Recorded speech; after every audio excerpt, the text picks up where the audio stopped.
काय म्हणतात मंडळी? मी आहे प्रियंका. आज आपण बनवणार आहोत अशी पोळी की जी आहे हेल्दी पण चवीमध्ये झकास. हो, मेथी दाण्यांची पोळी बनवणार आहे. कळू नाहीये बरं? मी तुम्हाला अशा काही ट्रिक्स सांगणार आहे की सगळे म्हणतील अजून देना. तर चला रेसिपीला सुरुवात करूया. मेथी दाण्यांचे पराठे बनवण्यासाठी मी इथे 2 चमचे मेथी दाणे घेतलेले आहेत. मेथी दाण्यांमध्ये आपण चेक करायचं काही खडा वगैरे आहे का, छान असे निवडून घ्यायचे. म्हणजे तुम्हाला जसं चपात्या करायच्या आहेत, मेथी पराठे करायचे आहेत त्यानुसार तुम्ही हे मेथी दाणे घेऊ शकतात. आणि आता हे मेथी दाणे आपल्याला पाण्याने स्वच्छ धुवून घ्यायचे. बघा मी इथे मेथी दाणे छान पाण्याने स्वच्छ धुवून घेतलेले आहेत. आता मी यामध्ये थोडंसं पाणी टाकते आणि हे आपल्याला 3 तास 2.5 ते 3 तास आपल्याला भिजत ठेवायचे आहे. कोणी याला रात्रभर सुद्धा भिजत राहू देतं, पण मी 2.5 ते 3 तासच भिजत ठेवते.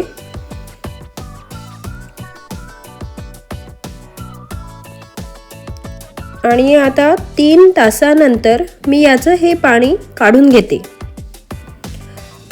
तुम्ही हे जे काही भिजवलेल्या मेथ्यांचं पाणी असतं ते तुम्ही हेअर वॉशसाठी सुद्धा यूज करू शकतात.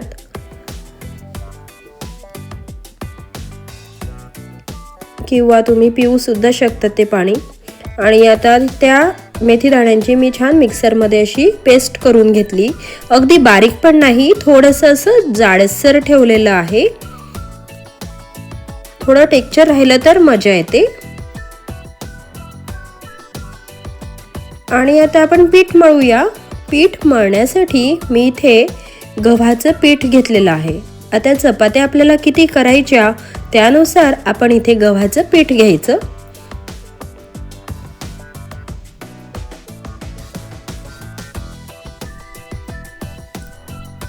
छान बारीक असं गव्हाचं पीठ घेतलं. त्यामध्ये मी टाकली चिमूटभर हळद, थोडासा कलर येण्यासाठी, कलर चेंज होण्यासाठी. आणि आता यामध्ये टाकते जे आपण मेथी दाण्यांची पेस्ट करून घेतली आहे ती पेस्ट.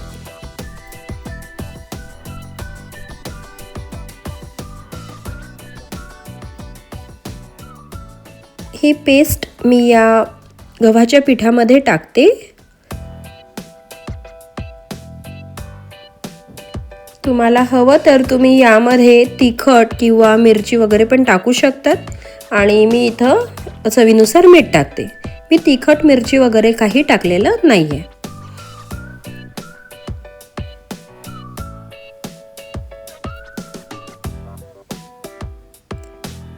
थोडंसं तेल.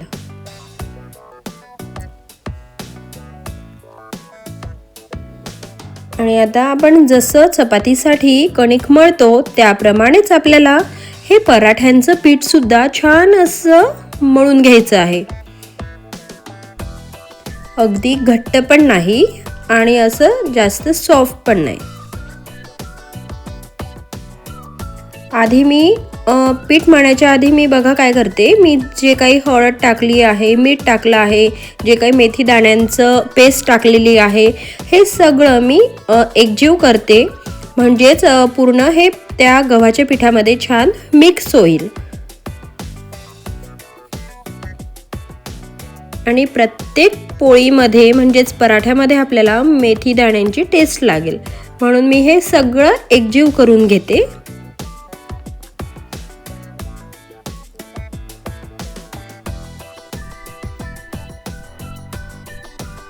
आता मस्त मी एकजीव केलं आणि थोडं थोडं पाणी टाकून हे पीठ आपल्याला मळून घ्यायचं आहे.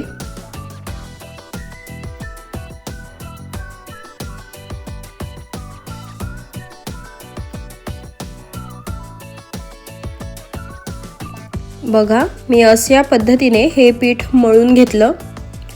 कलर पण खूप छान आला आहे.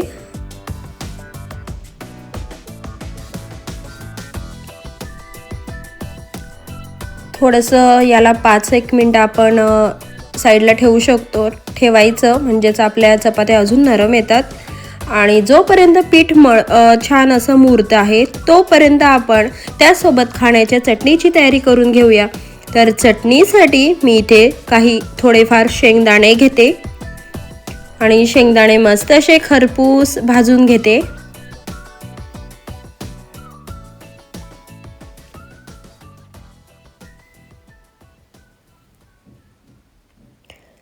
सर्व बाजूंनी हे शेंगदाणे मस्त असे खरपूस छान त्यांचा कलर चेंज होत नाही तोपर्यंत असे भाजून घ्यायचे.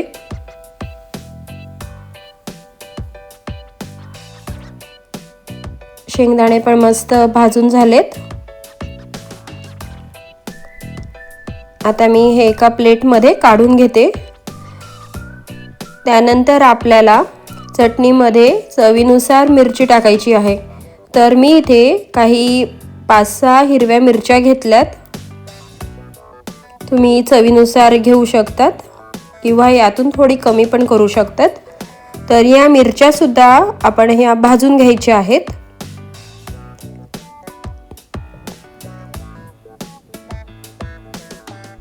मी हिरव्या चटणीची रेसिपी सेपरेट सुद्धा टाकलेली आहे. तुम्ही यूट्यूब चॅनलला जाऊन बघू शकतात.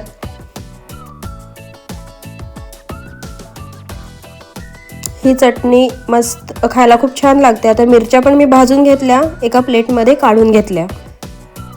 आणि यामध्ये अजून चवीला छान फ्लेवर आणण्यासाठी आपण यामध्ये लसूण टाकूया. लसणामुळे तर खूप छान टेस्ट येते, हे तुम्हालाही माहिती आहे. आणि थोडी हिरवी कोथिंबीर.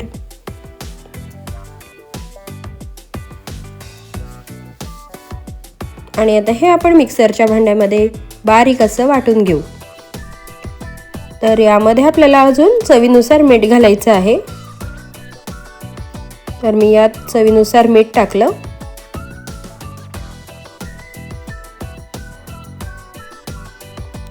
थोडं पाणी टाकून आपल्याला हे वाटून घ्यायचं आहे.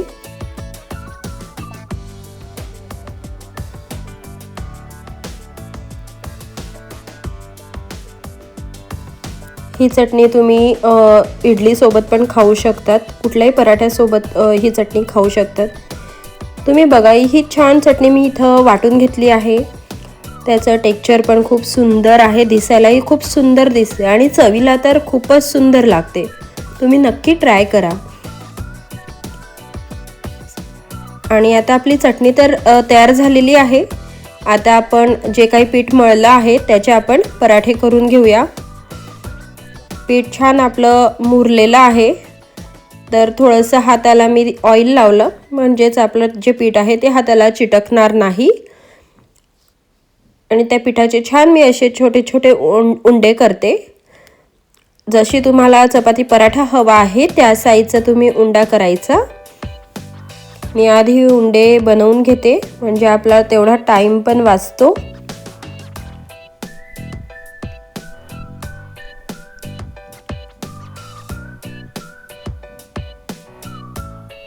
हे बघा, मी तुम्हाला आधी हे 2 पराठे करून दाखवते. आता उंडा जसा आपण चपाती करण्यासाठी उंडा तयार करतो त्याचप्रमाणे करायचा आहे. आपण 4 पोळी उंडा म्हणतो, तर तसाच मी उंडा तयार करून घेतला. आणि अगदी तो सर्व बाजूंनी छान प्रेस करायचा आहे, म्हणजेच आपला जो पराठा आहे तो फुटणार नाही. आणि फुटून त्याची जी काही वाफ आहे ती आपल्या हातावर येऊन आपल्याला चटका लागणार नाही, याची आपण काळजी घ्यायची.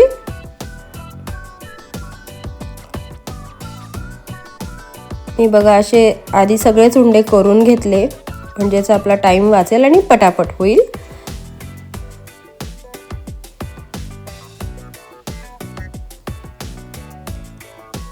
तर मी पराठा शेकण्यासाठी साईडला एक पॅन पण गरम करायला ठेवलेला आहे.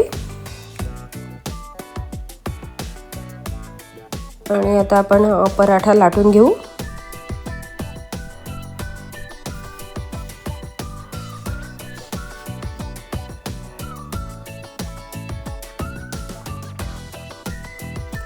पराठा लाटण्याच्या आधी तो मी एक उंडा घेतला आणि तो पूर्ण असा डीप केला, आपल्या गव्हाच्या पिठामध्येच डीप केला आणि आता छान असा लाटून घेऊया.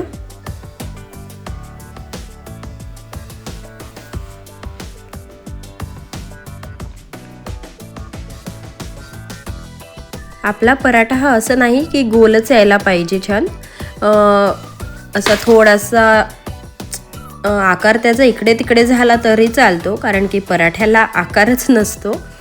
तर मी तरी ट्राय करते छान असा गोल आणण्याचा. बघूया.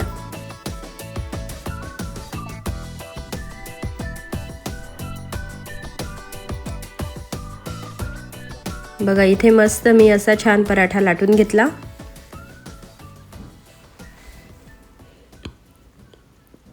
आणि आता पराठा आपण शेकून घेऊ. आपला पॅन पण छान मस्त गरम झालेला आहे आणि पॅन जर गरम झालेला असेल तर पटकन आपला पराठा छान शेकला जातो.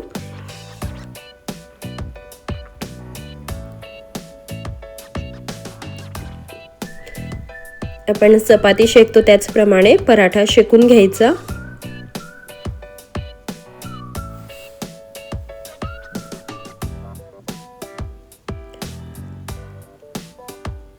जोपर्यंत पराठ्याची एक बाजू होत नाही तोपर्यंत मी अजून दुसरा पराठा पण लाटायला घेते, म्हणजे आपलं काम पण खूप भराभरा होतं.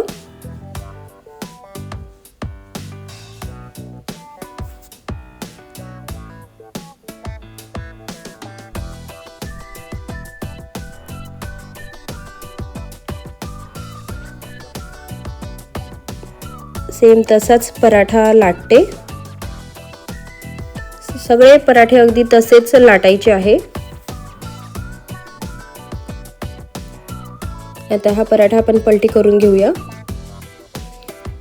तुम्ही बघा किती सुंदर कलर आलेला आहे पराठ्याला.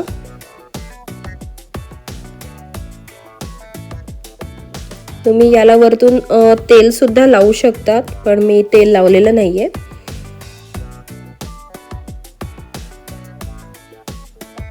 आणि असं छान आपण सराड्याच्या साहाय्याने सगळ्या बाजू प्रेस करून तो पराठा छान शेकून घ्यायचा. मी अशा पद्धतीने हा सगळ्या बाजूंनी हा पराठा छान प्रेस करून असा शेकून घेतलेला आहे.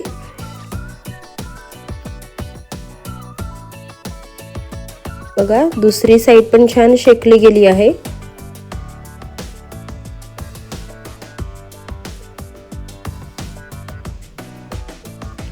परफेक्ट.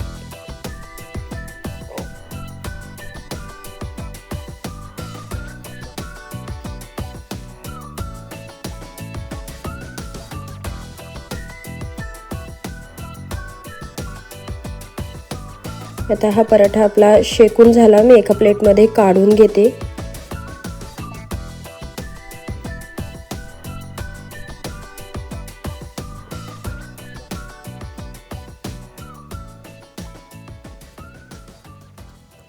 बघा किती सुंदर असा सोन साखळी सारखा कलर आलेला आहे.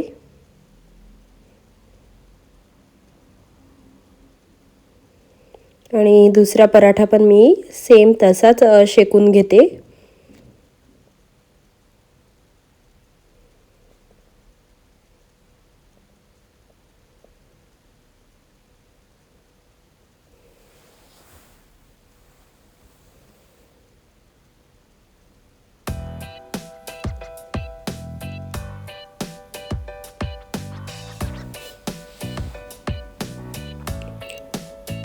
दुसरी बाजू पण आपण शेकून घेऊ.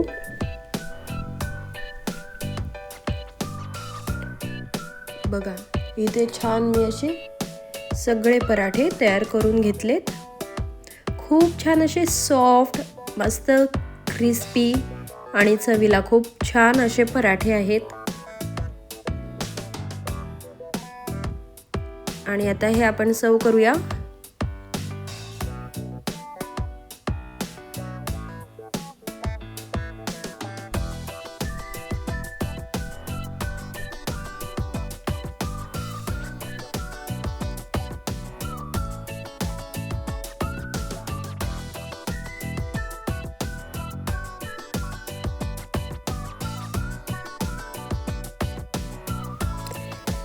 एका साईडला पराठा, त्याच्यासोबत चटणी.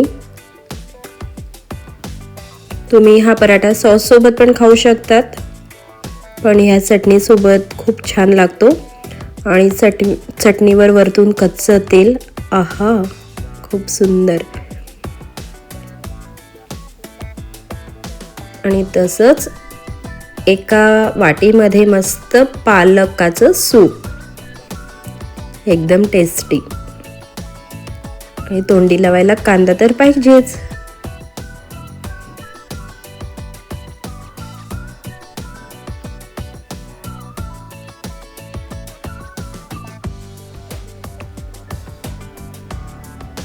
कांदा, लोणचं. माझी मुलं वाट बघतात, मम्मा पराठा कधी देईल मला.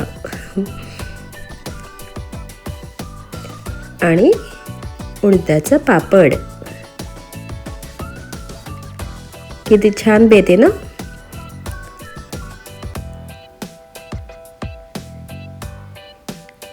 या मग जेवायला. कसा वाटला मग आजचा हा बेत? मला कमेंटमध्ये नक्की सांगा.